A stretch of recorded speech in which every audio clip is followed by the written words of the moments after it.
Hey, welcome back to the podcast, the Evil Dungeon Master Universe Podcast. I am your host, Vince, the Evil Dungeon Master. It is Friday, and it's time for another show. So, the weekend's upon us. We got gaming coming up, hopefully. I know I have gaming coming up. My Mini 6 Supernatural game is coming up this weekend. I can't wait to dive back into that game after not playing it for a couple months. Took some time off for the holidays and everything. Now we finally were able to get together and play this game. I'm looking forward to it. It's got a really good story going on. Anyway, if it's your first time listening to this and you're enjoying it, go ahead and click follow or like or subscribe. One of those things so will help me out. TheEvilDM.com is my website, and Ask the DM at TheEvilDM.com is my email address. On to today's topic. Today's topic is a spell in the player's handbook on page 46. And Animate Dead is a third level cleric spell, so you will get it when you reach about 5th level. It's also a magic user spell at 5th level, but you get it at 9th. When I say level, it's a 5th level spell, not you get it at 5th level, obviously. But I was going through and looking through the book, and I was actually writing up some bad guys, some villains for my campaign that I'm planning, because eventually we're going to go back to playing fantasy at some point. I don't know when, but I'm hoping it's AD&D or at least basic fantasy or something like that. I don't know. But I always like to do mapping and stuff like that, and hex mapping, and get like a land layout going. So when we do go back to playing these games, I have something set up. Or maybe, hey, it could be a solo game. But anyway, Animate Dead is a necromantic spell, and I generally will use it with bad guys, because I consider this an evil spell. Now, at your table, you may not.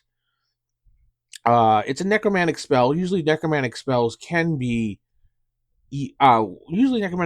are evil, but I mean, I guess they could be used for good. It really depends on what you want to do at your table. I mean, you're the DM at your table, you do what you want. But there are some implications in this spell that it might be against a good aligned cleric. Now, a magic user, I really don't care about magic users unless they're lawful good. If they're neutral good and they have a reason that they want to do this, or they're chaotic good and they have a pretty decent reason, like they want to protect themselves or something, I understand. But a cleric, I don't know. I have a moral dilemma problem with a cleric who serves a deity that's a good aligned cleric using this spell. So this spell is level 3. Obviously, you get it at level 5. Its range is 1 inch, 10 feet. Duration is permanent. Area of effect is special. Verbal somatic material. Casting time 1 round, saving throw none. So this spell creates the lowest of the undead monsters, skeletons, or zombies from bones or bodies of dead humans. The effect is to cause these remains to become animated and obey the commands of the cleric casting the spell, or the magic user. The skeletons or zombies will fall and remain in the area and attack any creature or just a specific type of creature entering the place, etc., upon the commands of the cleric. So it does say humans, and I know that was kind of a lot of people debated that. It just says dead humans. Now, there's a clarification in the Dungeon Master's Guide we'll get to that will actually clarify that. And some people would argue about it says skeletons or zombies when you cast this spell. So we'll continue. The spell will animate the monsters until they are destroyed or until the magic is dispelled. See Dispel Magic spell. The cleric is able to animate 1 skeleton or 1 zombie for each level of experience he or she has attained. Thus, a 2nd level cleric can animate 2 of these monsters. They're level 3, etc. Okay, that right there, I don't know why they use that example there, because that is not a good example. Because you can't cast the spell at 1st, 2nd, or 3rd level. Because you don't get the spell until 5th. So I don't know what they were thinking there.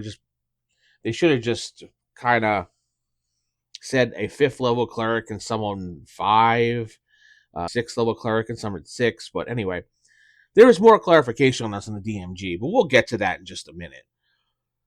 The act of animating the dead is not basically a good one, and this is where I get the whole good versus evil dilemma from.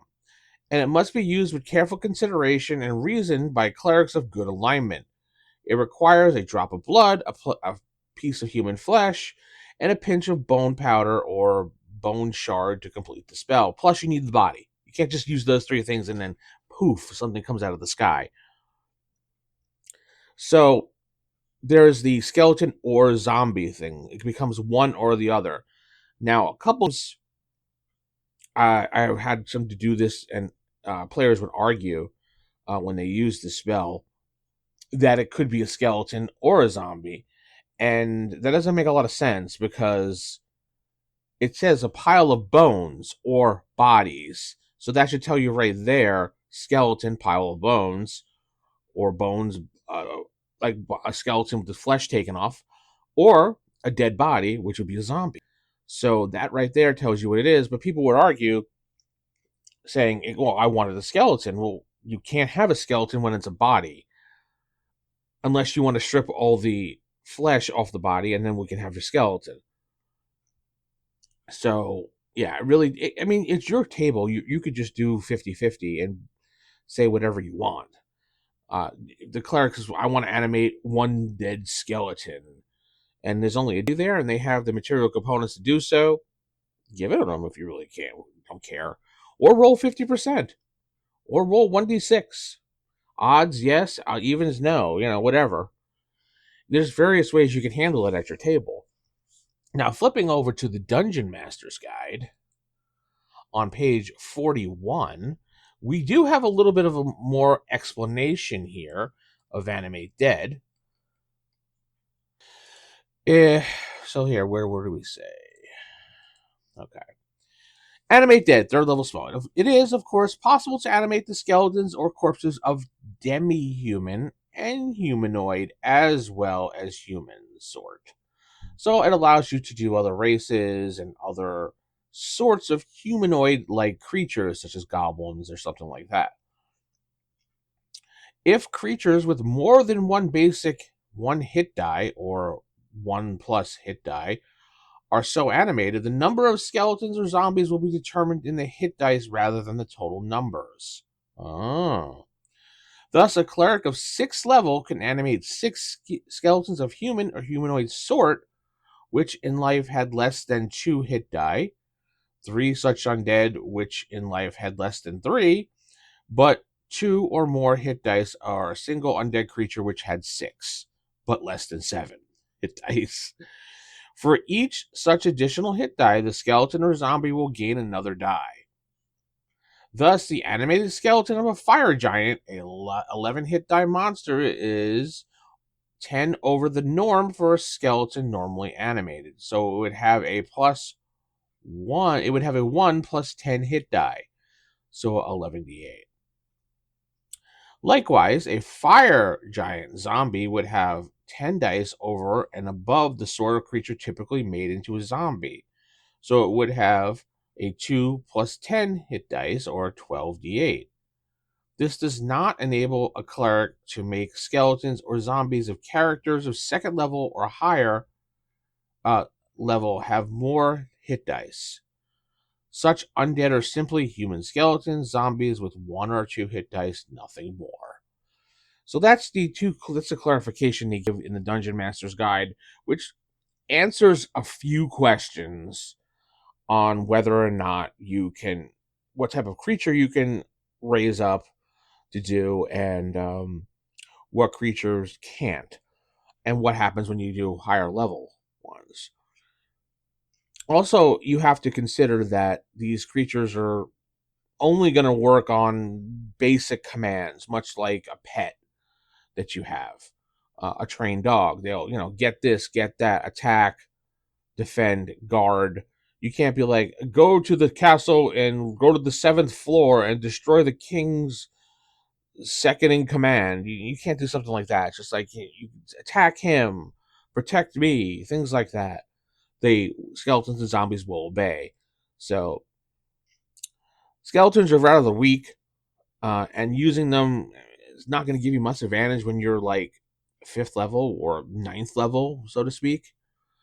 Uh, so the only reason I can really see players taking this spell is if they're in a mega dungeon and they want someone to guard them while they sleep so they all don't have to take watch. I mean, what's a better guard than a skeleton standing at the door? And obviously, you'll hear anything when the skeleton starts attacking or the zombie starts attacking. You'll wake up, they're guarding, and you'll hear the battle, and that's good. So you at least you have that. You could send a bunch of skeletons in as a front line if you're trying to get in somewhere to distract a group of guards. It will distract them enough so you could sneak around them while they're battling. But again, if you're a good cleric, I have that little dilemma going on. Should you be doing this? Would your god approve of this?